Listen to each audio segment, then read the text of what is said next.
Tengo el honor de presentar a mi amigo, pero sobre todo a una persona muy comprometida con nuestro país y además uno de los 3 expertos a nivel ya elevado en materia de tránsito terrestre, de siniestralidades, de accidentes. Y está conmigo, le doy la bienvenida y le agradezco al doctor Jorge Herrera Velázquez. ¿Qué pasa cuando hay un choque, cuando hay una persona que lamentablemente fue arrollada por un vehículo de autotransporte? ¿Cómo podemos evitar un accidente de tránsito? Bueno, mira, gracias primero, doctor, por la invitación que me haces, y es un honor para mí también poder estar aquí con ustedes, contigo. Mira, en ese contexto, te puedo decir, para evitar un accidente no hay otra cosa que hay medidas preventivas que todos debemos conocer, que de hecho las conocemos, ¿no? Pero que pocos las respetan. Pero tendría que yo ponerte primero un contexto, un marco de referencia para que ubiquemos efectivamente dónde estamos parados. La Ciudad de México es una ciudad compleja que se mueve con dificultad siempre, ¿no? Por el incremento tan desmesurado del parque vehicular. Y entonces, para poner en ese contexto y los accidentes y cómo es que podemos evitarlos en su momento, reducirlos, te diría yo, la Ciudad de México está configurada casi más o menos por 9.2 millones de habitantes. Esa es más o menos en promedio de la última encuesta que sacó el INEGI.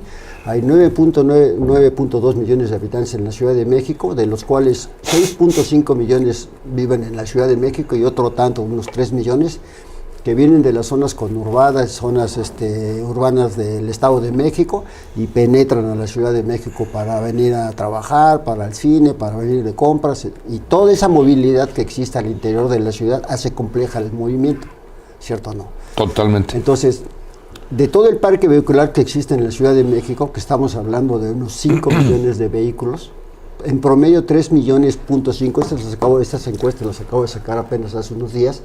3.5 de esos 5 millones en promedio de vehículos se mueven diariamente en la Ciudad de México. Es complejo, ¿no? Totalmente. Por las vialidades, la infraestructura, el diseño vial, es complejo moverse en la Ciudad de México. Y luego entonces, si no hay una cultura vial, el movimiento se hace anárquico, en donde cada quien entiende y hace lo que quiere porque tiene más prisa, porque tiene más motivos para llegar, ¿no? Entonces no hay un respeto por eso. En alguna ocasión recuerdo que en otro programa de televisión que hicimos, hablamos que cuando se presenta un accidente, solamente hay 3 elementos que se consideran en el accidente. Uno, que son daños materiales y que se pueden negociar a través de arreglos con el seguro. Pero ¿qué pasa, doctor, cuando hay lesiones y hay muertes? Y entonces tú cometes un accidente y que efectivamente el suceso, el incidente que provoca una lesión, una muerte, y tú no fuiste.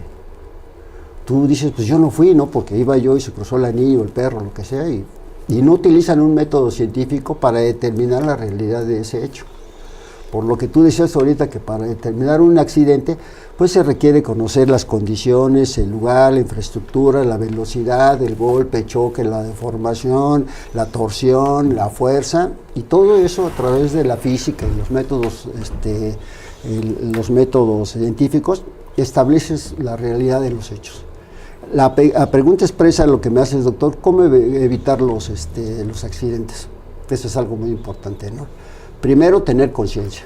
Hay algo que se llama conciencia vial, educación vial, y que todos deberíamos respetar los reglamentos y las condiciones de movilidad. Entonces, en algún momento me voy a permitir a lo largo de la entrevista decirte cuál es la cantidad de movimientos y accidentes que se ha incrementado, pero considerablemente en la Ciudad de México en los últimos 2 años. Es increíble la cantidad de accidentes que ocurren, pero sobre todo lesiones y muertes, y que no hay efectivamente algo que pueda regular esa movilidad. Sí hay formas de poder concretamente evitar el accidente, evitar los excesos de velocidad, no tomar alcohol, no pasarse un semáforo, ¿no? Ser respetuoso con la conciencia, tener un panorama de toda la situación al entorno del movimiento, ¿no? Si tú vas conduciendo, pues no puedes ir escuchando el teléfono, ni contestando, ni mandando un mensaje. Me refiero al entorno, a que tienes que estar atento, ¿no? Que vienes conduciendo y no se te mete una moto, no voy a cruzar un perro, porque aun cuando tú tengas la preferencia de paso, pues puede pasar algo. Entonces, son muchas situaciones, pero las podemos aclarar en su momento una por una. El simple hecho de manejar en estado de ebriedad o alterado de sus funciones o facultades por el alcohol, drogas enervantes, psicotrópicos, etcétera, pues sí estás colocándote en un estado ya de condición culpable, porque tú estás predeterminando que lo más probable es que tengas algún accidente por todos los eventos que se pueden realizar. Pero el teléfono celular ahora es la principal causa de las personas jóvenes y adultos de accidentes viales, ¿cierto? Pero hay una cosa que los puede ayudar, que es esta información. El Centro Universitario de Estudios Jurídicos, preocupado precisamente por dar información y por rebasar las fronteras y dar un plus tanto a sus alumnos como a sus maestros, a sus personas que lo siguen y al público en general, de poder darles esa información que verdaderamente los puede sacar de un problema. Atención con esto. Sí, eso sí es correcto. Ni los van a llevar al corralón. No es cierto.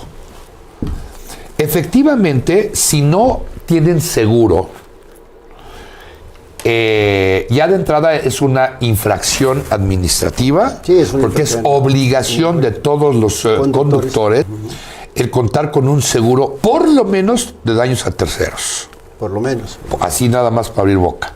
Entonces, quienes no tienen seguro, se entiende que a lo mejor no tienen la posibilidad económica de hacerlo, pero a la postre va a salir más caro cualquier evento de esa naturaleza. Claro.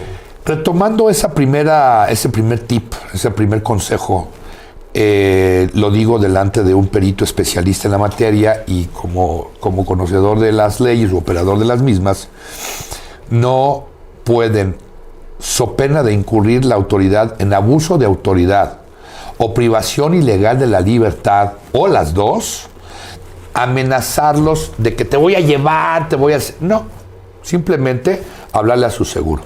Si no tienen el seguro, bueno, pues ya empezamos con un primer obstáculo. Sin embargo, no quiere decir que ustedes sean responsables de ese hecho.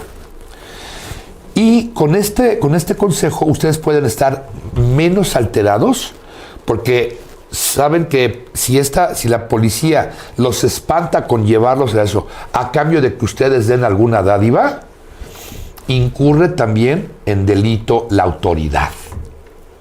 Entonces, hasta ahí abrimos esta parte.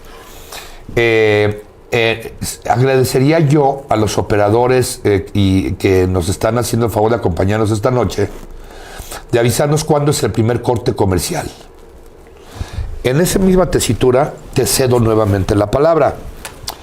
Cuando hay un siniestro, un evento de esta naturaleza, ¿cómo se determina la posible responsabilidad de la persona que pudo haber tenido alguna condición culpable en estos eventos? Bueno, mira, primero, también para ponerlo en contexto, ya sabemos que un accidente es un caso fortuito. Nadie creo que choca a propósito, tenga la intención de dañar la propiedad ajena o lesionar o matar a una persona. Sin embargo, decíamos las causas, la responsabilidad, la falta de pericia, el no estar atento al entorno vehicular, eso. Pero una vez que se suscita el accidente es muy importante, no se puede tener una responsabilidad hasta que la ley o los encargados de la ley determinen efectivamente quién es el responsable. Entonces, suscita un evento y lo primero que tiene que haber es que hay una autoridad ante la imposibilidad de poder llegar, tiene que haber una autoridad que determine quién es el culpable.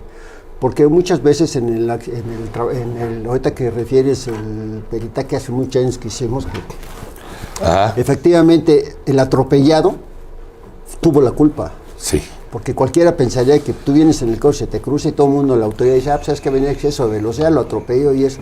Y a veces no es cierto, es incluso irresponsabilidad y negligencia del peatón. En ese entonces el peatón de manera irresponsable cruza en una vialidad primaria y entonces acuérdate que en una vialidad primaria, que son 33, 34 vialidades, el periférico, viaducto, patio, todas esas, ¿no?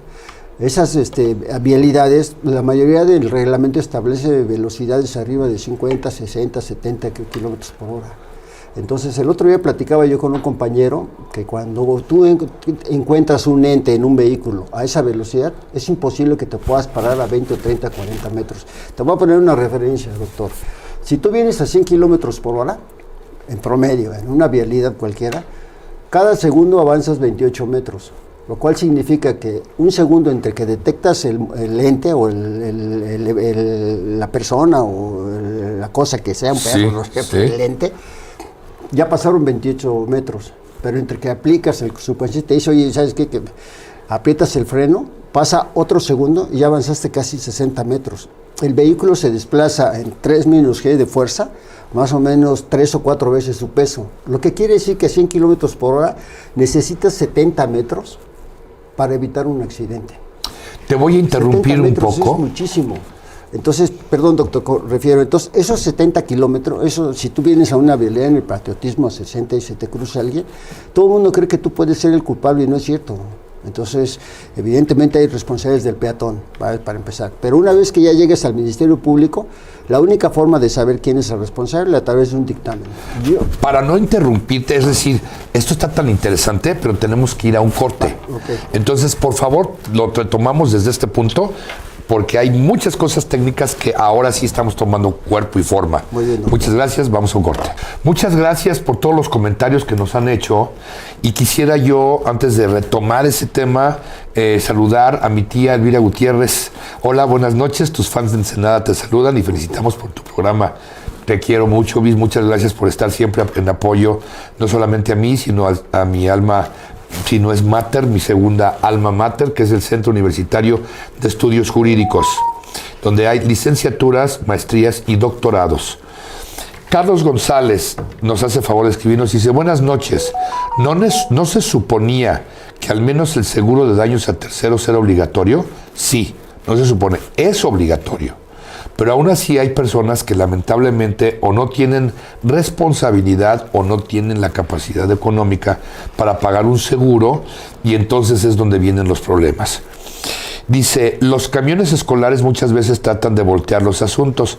Pues sí, porque como van, se supone que personas que van transportando a gente, a alumnos de diferentes grados y todo, pues se supone que debemos extremar, o no se supone, estamos obligados a extremar nuestras precauciones, ¿no? Pero bueno, pues así pasa. Así opera. Carlos González, casi todos son de empresas de terceros y no de las propias escuelas. Diana Herrera, los jóvenes deberían recibir educación vial. Ese es un temazo que después vamos a abordar, porque para obtener una licencia de manejo, Cualquiera. pues cualquiera, aunque no sepa. Puedes sacar una licencia en México sin que sepas más. Fíjate nada más, de ahí empiezan gravísimos problemas, porque lo que traes es un proyectil. Y como tú dices, se convierte en una anarquía porque todo el mundo quiere pasar primero y no hay una cultura de educación vial. Y bien lo dice Diana Herrera, no solamente los jóvenes, sino todos deberíamos recibir educación vial. Carlos González apoya el comentario y dice, el grave problema de México es hay miles de leyes, pero no hay consecuencias para quienes no las respetan. También es problema de la administración y de la impartición de justicia, y de graves problemas en donde no hay la capacitación necesaria por parte de las autoridades y eventualmente por parte de las personas que son peritos, que son doctos en la materia, expertos en la materia, que eventualmente los avientan así nada más para cumplir el objetivo, pero muchas veces, desafortunadamente o afortunadamente, depende de la causa que estemos defendiendo, pues por ahí ese es un elemento muy técnico que tienes que poner mucha atención. Julia Hernández, buenas noches, Julia Hernández, gracias por vernos. Maru Hasey, ahora en Ciudad de México es un gran problema el aumento de motocicletas. Vamos a ver ese tema de las motocicletas y de los scooters y de los bicicletas eléctricas y toda la falta de regulación al respecto. Alberto Mejía López, también el tema de las bicicletas eléctricas es un problema, ya que no están reguladas y circula por donde quieran. Muy bien, muchas gracias por sus comentarios, y antes de haber interrumpido aquí a nuestro perito, al ingeniero, al doctor, quisiera que retomáramos desde la forma en como tú referiste que un vehículo viajando a 100 kilómetros por hora se tarda en reaccionar el cerebro humano entre que pisas el pedal del freno a que empieza tu proceso de desaceleración o de frenado, y ya recorriste 28 metros. Retómalo de ahí, por favor, ingeniero. Bueno, mira, te decía, nada más también para recordar, tú sabes, nos conocemos de hace muchos años, y yo tengo más de 33 años haciendo este tipo de trabajos, soy de los pocos peritos que tienen mucha experiencia, toda la vida lo he hecho, Entonces, esa es una parte muy importante porque a partir del método científico se determina lo que tú estás diciendo para que se pueda corregir a través de la cuestión jurídica o legal. Entonces, te decía yo hace rato que si tú vienes en una vialidad a 100 kilómetros por hora, cada segundo avanzas 28 metros, lo cual significa que entre que ves un objetivo y lo ves, ya pasaron 28 metros. Hay un tiempo de reacción que tiene el cerebro entre que lo ve, pero que entre que aplicas el pedal de freno, ya se lleva un minuto. Un segundo. Perdón, un segundo. Ahí ya avanzamos, doctor, casi 60 metros, son 56 metros ahí que tenemos. Pero acuérdate que la fuerza de movimiento que tiene la trayectoria, un vehículo que pesa 1 tonelada, 200, la aceleración en el momento del frenado hay exponencialmente 3 veces el peso del vehículo, lo que significa que en el momento que tú desplazas, ese vehículo más o menos pesa 4 veces, que no te impide que lo pares de momento a los 56 metros, a los 60. Te lleva por lo menos la mitad del tiempo, la mitad de la distancia. Entonces estás hablando de casi 60 metros más, estás hablando de 10 o 15 metros más, que desde el momento que lo ves, lo tienes, es imposible que tú no puedas evitar el accidente. Eso es imposible, eso es lo que dice la física, ¿no? Entonces, pero si vas a 70 kilómetros por hora, avanzas casi 20, 19 metros. Entonces, ¿qué pasa en las vialidades? En el reglamento de la Ciudad de México vigente, establece que la velocidad máxima de conducción aquí en la Ciudad de México es 70 kilómetros por hora. ¿Cierto o no? Ciertísimo. Entonces, pero también es cierto que en la física, en la técnica, en la ingeniería, hay velocidades distintas, una que se llama la velocidad de marcha y otra la velocidad de operación. Tú vas en el viaducto y dice que la velocidad máxima 90 kilómetros por hora, pero a las 11:03 de la mañana van todos a 150, sí, todos, o sea, no hay quien vaya a 90, sí. ¿No? Todo ese tipo de irresponsabilidades y falta de conciencia es lo que provoca los accidentes, eso es lo que provoca el accidente, ¿no? Y una vez que se suscita el accidente, lo que tú decías, por daños no hay ningún problema. Pero a mí lo que me preocupa, la cantidad de eventos que se dan en la Ciudad de México, están ocurriendo en promedio, aquí tengo también esa cifra que la acabo de sacar del INEGI, más o menos en promedio en la Ciudad de México 1070 accidentes diarios, de todo tipo, muertos, lesiones. Solo en la Ciudad de México. No estamos hablando de Estado de México, son las conurbadas. En algún momento que lo platicamos, el incremento de las motocicletas. Ándale. Estamos hablando ya casi de 1 millón de motocicletas de todo tipo, scooter, eléctricas, motocicletas de 150 centímetros, todas. Pero el problema del movimiento que existe, que es lo que decíamos hace rato, que es un movimiento anárquico, no está controlado, no está regulado. Y entonces todo el mundo nos movemos por la ciudad como nos dan en gana. Unos se suben por la banqueta en sentido contrario, no traen equipos de protección personal, no traen el casco, no traen los guantes y es un verdadero relajo. ¿Qué está haciendo la autoridad al respecto, doctor? ¿Por qué seguimos con esta tendencia de tener más accidentes? Y precisamente el tema que tú decías, accidentes automovilísticos, efectivamente ocurren, pero el problema es que ocurren, pero no están haciendo nada ni las autoridades y tampoco el ciudadano. Y eso es un grave problema, porque ahorita tú y yo podemos decir, ok, pues no nos va a pasar nada, pero ¿qué pasa si el día de mañana tenemos por alguna situación un accidente y que nos tengamos que ver en necesidad de que matamos a alguna persona? Porque en la conducción es un proyectil, es un arma, ¿no? Y entonces si tú atropellas o dañas o matas a una persona, ¿quién va a determinar la responsabilidad? Solamente a través de un peritaje, como los que tú y yo hemos hecho, que es un peritaje que determina la verdad de los hechos. Y se determina el lugar, el hecho, la velocidad, la fuerza, la torsión, el golpe, el impacto, la deformación, todas esas cuestiones físicas que yo en la parte técnica domino y tú en la parte legal, nos ha hecho ganar muchos juicios. Pues, ¿cuántos años? Más de 30 años. Claro, amigo, claro. Entonces yo le diría a tu comunidad escolar y a todos que efectivamente los accidentes van a ocurrir toda la vida, ¿no? Porque pues, los accidentes ocurren porque pues a veces son desatenciones, a veces tú no quieres, pero hay otra parte tercera que te lo provoca, ¿no? Te cruza un perro, te avientan una pelota, pasa una paloma y se atraviesa un... Siempre va a haber. Pero sí creo que esta parte, ¿dónde está soportada? En la parte jurídica. Claro. Ahí es donde, bueno, tú y yo hemos trabajado muchos años esos, y yo tengo el honor de que me hayas invitado a todos estos proyectos, y afortunadamente todos los casos ninguno los hemos perdido. Es correcto. Muchos que tuvimos la oportunidad de estar en la televisión, de todos esos casos que hemos visto, jamás hemos perdido uno. Aquí el tema es que el abogado defensor, digamos, cuando la persona fue atropellada o bueno, cuando la persona le imputan una responsabilidad, debemos tomar en consideración una cosa. Hay delitos de naturaleza culposa o imprudencial y delitos dolosos. Aquí estamos hablando, en la gran mayoría de las ocasiones, de delitos culposos o imprudenciales. Totalmente. ¿Cuáles son los elementos de la imprudencia? Falta de atención a un deber de cuidado, inexperticia, ignorancia o falta de habilidad o capacidad para esa pericia, poderla aplicar en tu experticia. Falta de pericia. Sí, es ahí donde... ¿Sí? Y hemos tenido la fortuna de ganar los asuntos, puesto que unido el método científico con la ciencia jurídica, que es una ciencia, es una técnica, un arte,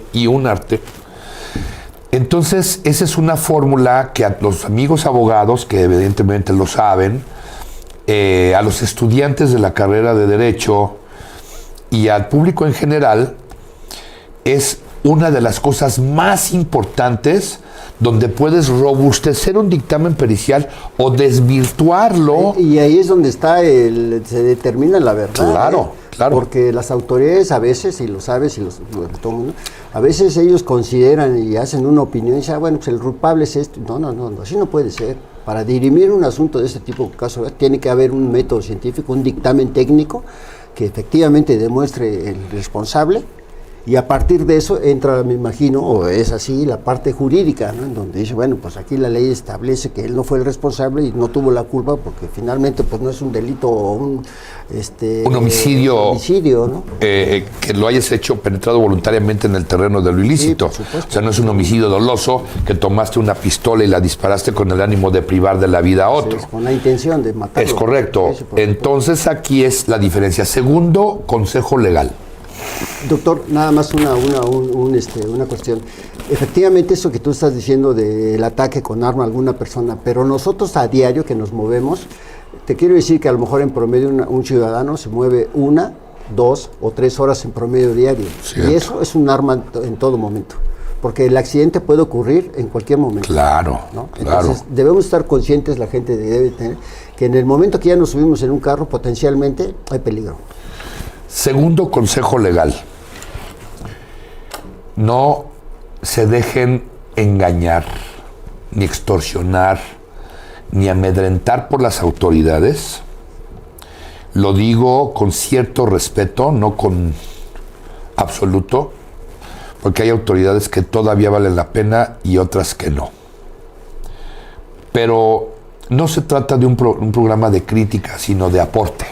Claro, sí. Y en esa misma tesitura, cuando se trata de un delito de naturaleza imprudencial o culposa, les tengo noticias, no van a la cárcel. Sí, por supuesto. Los pueden tener retenidos 48 horas, que es lo que marca la Constitución y el Código Nacional de Procedimientos Penales.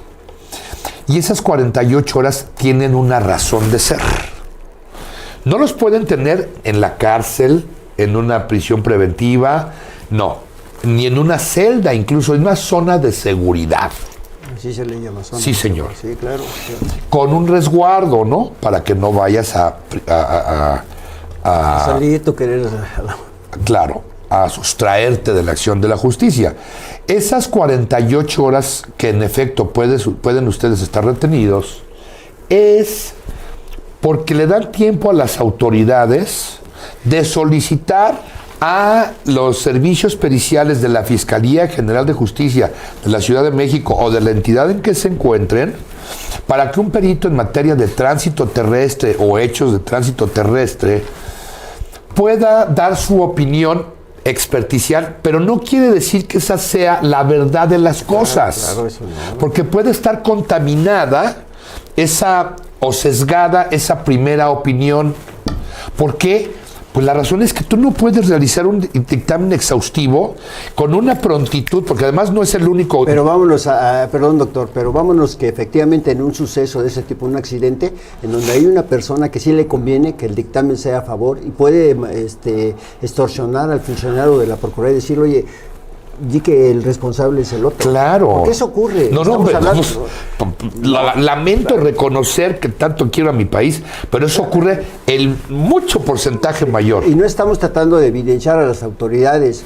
Lo cierto es que al principio te comentaba yo, doctor, que ese tipo de peritajes, mientras el Ministerio Público determina la realidad, están sesgadas, son opiniones, son consideraciones de los peritos que por algún interés quieren que alguien sea el culpable. ¿Estás de acuerdo? Es correcto. Entonces ahí es donde está el problema legal y el problema en donde a veces no puede uno salir de eso, ¿no? La realidad es que cuando te llevan a un ministerio público, la gente que no conoce o no tiene experiencia en esto va aterrada. Y lo mismo sus familiares. Y luego te encuentras con abogados que lucran con ese estado de shock nervioso, de ignorancia, y te dicen, no, se vaya al reclusorio y hay que darle tanto más cuanto al Ministerio Público.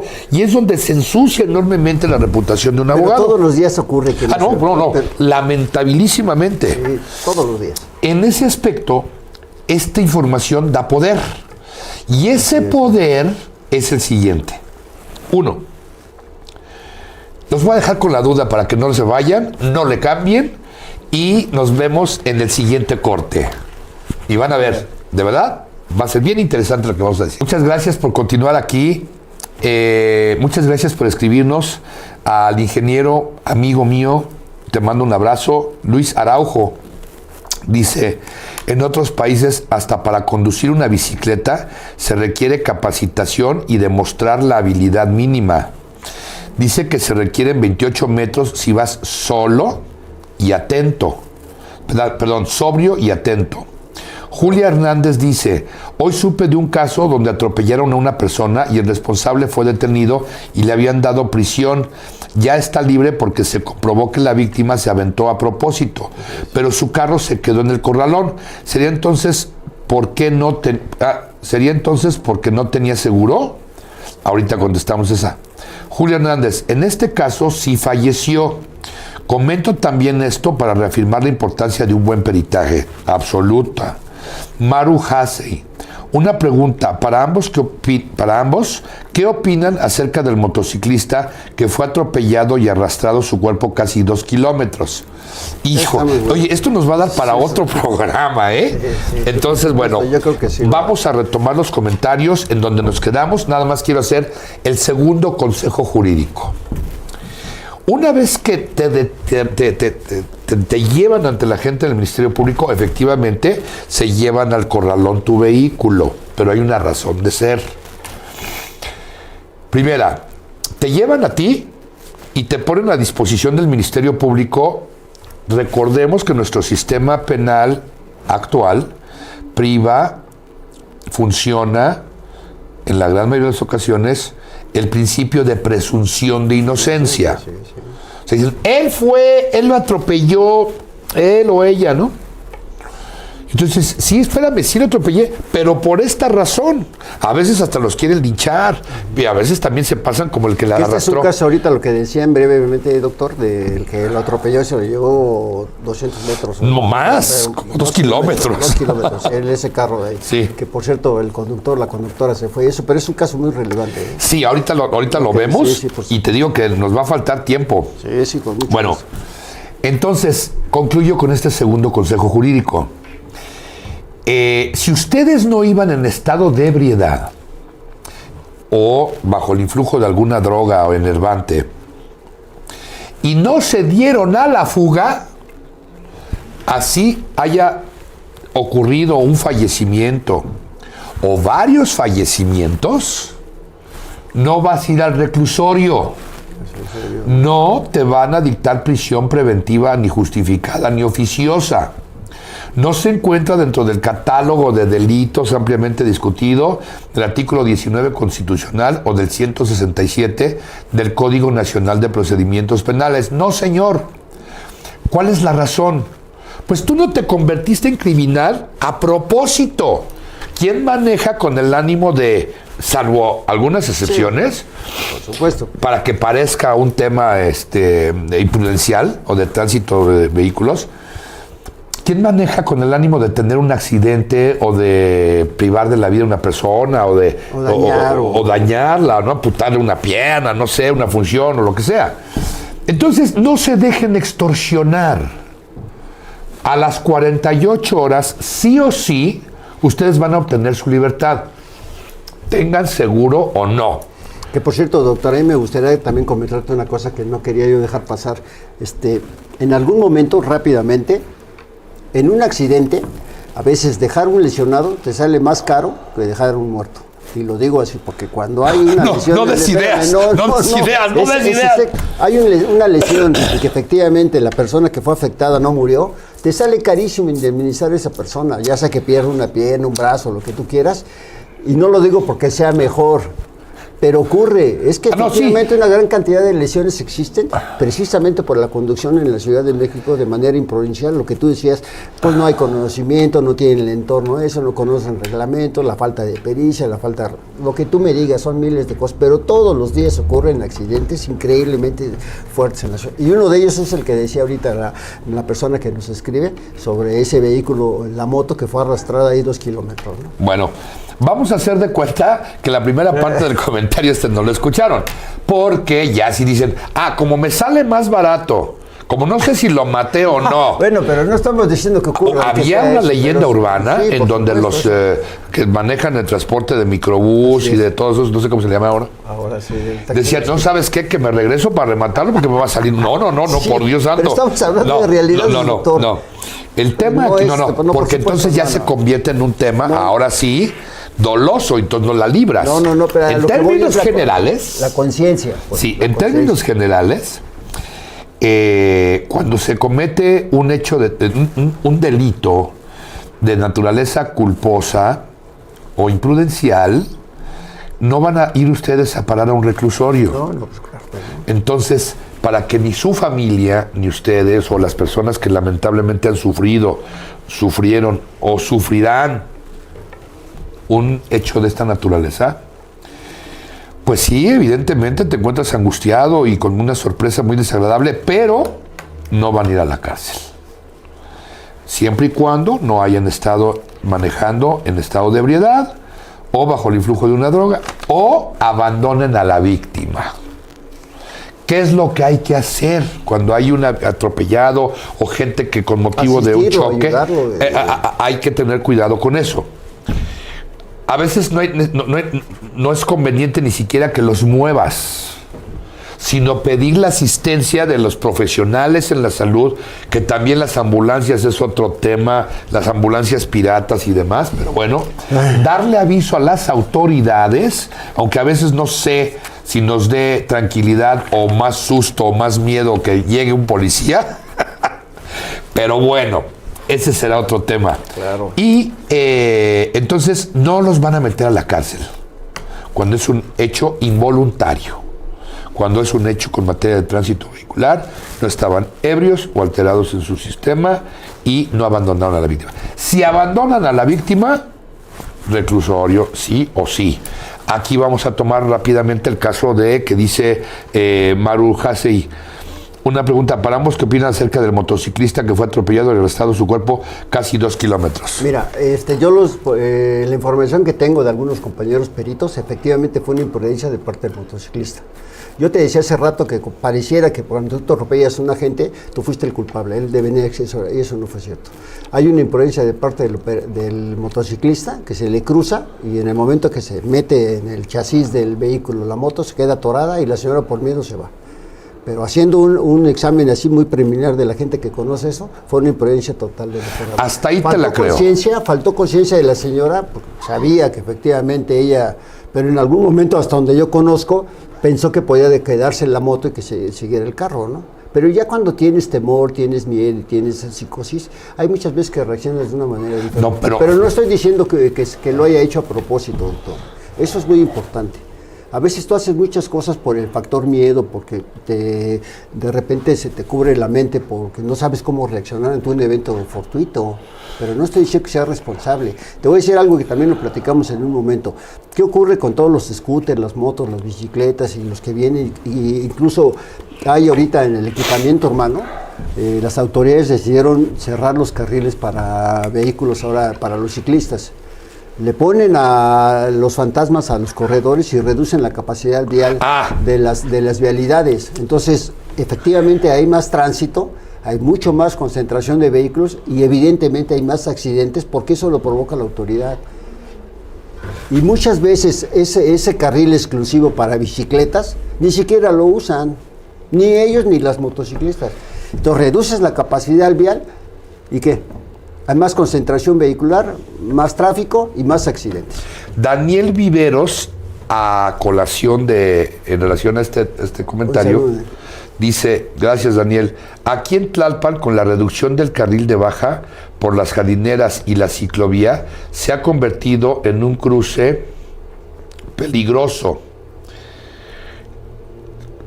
tanto para peatones como para conductores. ¿Qué opinan al respecto? Buenas noches. Lo platicábamos ahorita en el corte. Tú eres experto en sistema de transporte público, entre otras cosas. Sí. ¿Qué opinas de las ciclovías? Es el diseño estructural de ese tipo de vialidades es terriblemente nefasto. No es apropiado para el tipo de vialidades que nosotros tenemos. Ajá. ¿Por qué? Porque nosotros tenemos las pocas vialidades primarias y las vías secundarias y de acceso controlado son muy pocas para la cantidad de vehículos que se mueven, Alejandro. Ajá. ¿Sí me explico? Ajá. O sea, hay un exceso, como en la cárcel, hay un exceso de vehículos en movimiento. No puede haber. Y si tú reduces la capacidad vial de un corredor, de una vía, pues lo único que estás provocando más accidentes, porque en realidad nadie utiliza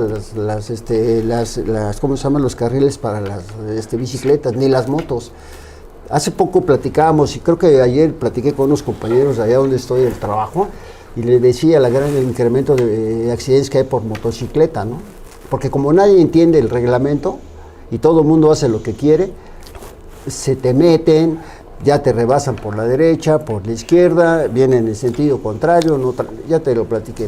Y todos son accidentes. Entonces, rápidamente, el de la moto no estoy diciendo que haya pasado con la señora, pero efectivamente hay un factor de miedo que no supo exactamente en el momento qué hacer. Y en cuanto a la reducción de vías, definitivamente ese equipamiento urbano y la estética urbana le vino a dar en toda la torre. Esa es una especialidad que yo tengo, ¿no? De ingeniería de tránsito y transporte, pero realmente no vino a resolver el problema, al contrario. Yo te voy a hablar desde el punto de vista de los defensores del ambiente, de los ecologistas, de los ciclistas y de los que están o estamos en pro de una movilidad verde o más sana. Sí. Qué buena idea si realmente hubiera primero la base legislativa para regular y no poner en riesgo a los ciclistas. Ahí está la regulación a través de reglamentos, normatividades y no sé, toda la parte legal es la que efectivamente va a hacer que este tipo de movimientos se regulen y se reduzcan considerablemente. Aunado a lo que te decía hace rato, si no hay una cultura vial en donde cada quien tenga que respetar el movimiento de los demás, doctor, muchas gracias. Estamos en algo que al final de cuentas nos damos vuelta porque nos movemos y quedamos en la misma. Esto lo hemos platicado de hace años que nos conocemos, que te gusta, 10, 15 años que estamos en la misma. Y lo peor de todo es que tú y yo sabemos que el incremento de hace 15 años cuando platicamos este tema y ahora hay un incremento de vehículos increíble. Todo el mundo tiene vehículos, todo el mundo tiene motos, todo el mundo tiene scooter y todavía reduce la capacidad vial de movimiento. Y luego entonces no hay cultura del ciudadano. Las autoridades no hacen nada para regularlo. Estamos en un lugar en donde todo el mundo quiere hacer lo que sea y entiende la situación como quieras. Entonces, si es accidentes de tránsito, de automovilísticos, doctor, van a ocurrir una cantidad de estos eventos diarios.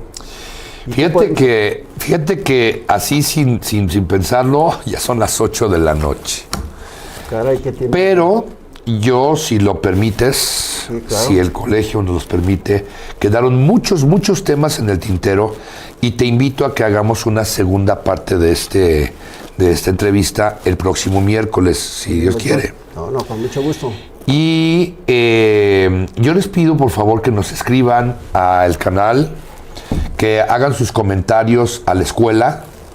Hay un buzón de sugerencias, de opiniones, de preguntas y de su intervención, que de verdad agradezco enormemente a todas las personas que nos han hecho el favor de acompañarnos esta noche, de que se siente uno muy bien cuando lo acompañan y se interesan y escriben. Gracias, ¿no? Porque está llegando a diversas personas y esto es un regalo para que estén ellos, de alguna manera, no se van sorprendidos por las autoridades, no les roben su dinero, no los espanten de más, sepan cuáles son sus derechos, pero además engarzado con el tema científico.